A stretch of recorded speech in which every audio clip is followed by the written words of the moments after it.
У меня в руках повесть Эрнеста Хемингуэя «Старик и море». Это очень увлекательная книжка. В ней рассказывается об отважном старике, который самоотверженно и с риском для жизни ловил огромного марлина. И, кстати, она основана на реальных событиях. В 1936 году Хемингуэй услышал историю про пожилого рыболова, когда путешествовал на Кубу. А в 1937 году родился герой нашего расследования. Как и персонаж Хемингуэя, он тоже смог поймать очень большую рыбу. Но не в Карибском море, а на Удмуртском мусоре. И помогало ему в этом руководство республики. Наша история началась 3 года назад, когда в стране объявили мусорную реформу. Тогда во всех регионах появились региональные операторы. Частные компании, которые получили огромные госконтракты и право собирать с нас деньги за вывоз мусора. Удмуртским регоператором стала компания «Спецавтохозяйство». Ее учредителями стали компания «Чистый город» под руководством Сергея Климова, заместителя бывшего главы Ижевска и члена Генерального совета «Единой России» Дениса Агашина, и никому неизвестный Яков Михайлович Чернин. Тогда это стало первым большим скандалом бричаловской команды. Жителей республики возмутила непосредственная близость Якова Чернина к главе республики. Его сын Сергей Чернин работал с Бричаловым в общественной палате, отвечал там за экологию. Жители протестовали против этого на массовых пикетах, СМИ делали расследования. Бричалов, как всегда, молчал. Мнение жителей Удмуртии его никогда не интересовало. Да и было не совсем понятно, кто этот загадочный Чернин отец. На него было записано несколько бизнесов, то есть оставался мизерный шанс, что он все-таки в самом делешний предприниматель, а не просто ставленник собственного сына. Мы решили копнуть глубже и нашли несколько фактов, которые дорисовывают полную картину бричаловской мусорной аферы. Факт первый.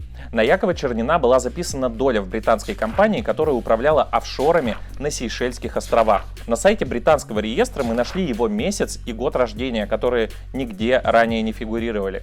Это февраль 1937 года. То есть, когда на Чернина отца записывали жирный кусок удмуртского мусора, ему был 81 год. Большой молодец, мы на тебя все равняемся.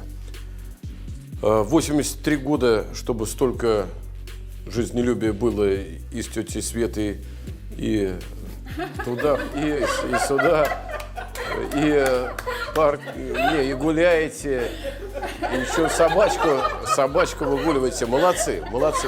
Может быть, это миллиардер преклонных лет, который всю жизнь вкалывал и сколотил свое состояние? Нет. Второй факт. У Якова Чернина не было никакого состояния. На него был записан пяток юридических лиц, но ни одно из них по официальным данным не показывало прибыль. Согласно открытой бухгалтерии, у них либо нулевые доходы, либо вообще убытки. А теперь возвращаемся в 2018 и моделируем ситуацию. В Удмуртию приезжает 80-летний дедушка и непонятно на каких условиях получает доли и в регоператоре, и в компании-учредителе на общую сумму 68 миллионов рублей. Это треть от всего удмуртского мусорного пирога. А потом, с 1 января 2019 компания этого дедушки начинает выполнять госконтракт на общую сумму 29 миллиардов рублей. Вы скажете, невозможно. И правда невозможно, без протекции руководства республики. Что происходит дальше? Спецавтохозяйство начинает зарабатывать на мусоре, и доходы начинают всплывать. Британская компания, записанная на Чернина отца, переезжает в новый офис в самом центре Лондона. Его аренда стоит 15 тысяч фунтов стерлингов или 1,5 миллиона рублей в год. Зачем нужен этот офис? Похоже, чтобы управлять офшорами. Компания, записанная на Якова Чернина, управляла 3 сейшельскими офшорами, 2 из них совместно с компанией сына. Кстати, неподалеку от офиса, записанного на Якова Чернина, расположен офис компании, которая принадлежит сыну, Сергею Чернину. В июне 2020-го Яков Чернин избавляется от офшоров и долей в английской компании, а в декабре продает свою долю в спецавтохозяйстве обратно Сергею Климову, а долю в компании «Чистый город» брату Дениса Агашина, Максиму Агашину. Старик поймал свою большую рыбу, и можно сматывать удочки. Мы написали заявление в управление ФСБ по Удмуртской республике, в котором просим проверить, уходили ли деньги с мусорной реформы в Удмуртии за границу и нет ли в действиях Якова Чернина растраты бюджетных средств. Но мы уже понимаем, что Яков Михайлович Чернин – номинальная фигура. Милый дедушка-изобретатель, которого просто использовал его сын Сергей Чернин. Вот кто был настоящим бенефициаром большой части удмуртского мусора последние 2 года. А значит, Александр Бричалов спустя год после приезда в Удмуртию отдал крупный кусок доходов мусорной реформы своему дружку по общественной палате. Мы рассчитываем, что управление ФСБ по Удмуртии сможет установить, в чем проявилась благодарность Чернина своему другу за такую жирную долю. Что же касается Сергея Чернина, то заход в Удмуртию – это лишь малая часть его деловых интересов. Вообще он один из крупнейших экологических миллиардеров России. Львиную долю доходов подконтрольные ему компании получают от государства и без конкурса. Например, цена контракта по ликвидации отходов на 3 объектах в Нижегородской области составила 7 миллиардов рублей. Я давно заработал на много детей и много поколений. У нас девиз из компании «Мы делаем мир чище». Но вернемся в Удмуртию. Возможно, связь нашего регоператора с таким крупным экологическим специалистом, как Сергей Чернин, помогла нашей республике добиться успеха в борьбе с мусором? Думаю, вы уже и сами догадались, что, увы. Мусорная реформа в Удмуртии – это генератор постоянных скандалов. Спецавтохозяйство изначально получило статус рекоператора и 29 миллиардов рублей фактически без конкурса. Их единственного конкурента признали несоответствующим требованиям. После этого компания сформировала пул дружественных подрядчиков.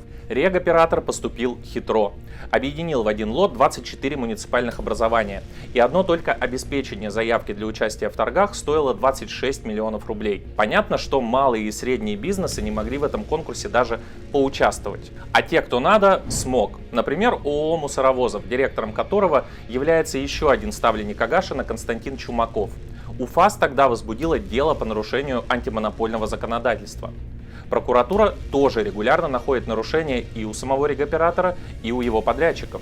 Регоператор отказывается вывозить мусор от подъездов, судится с УФАС и только после этого начинает вывозить.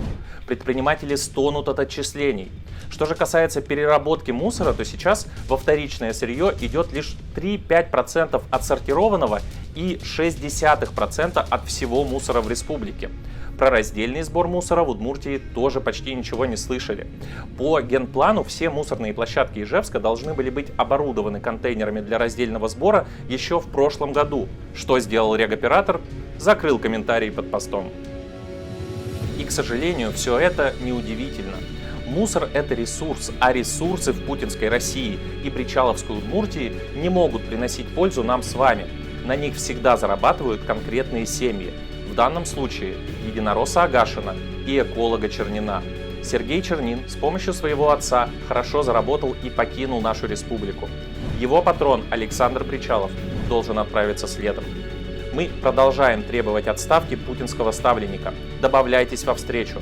Скоро мы объявим дату и формат акции. Регистрируйтесь на сайте «Свободу Навальному» и подписывайтесь на наш канал. Здесь говорят правду.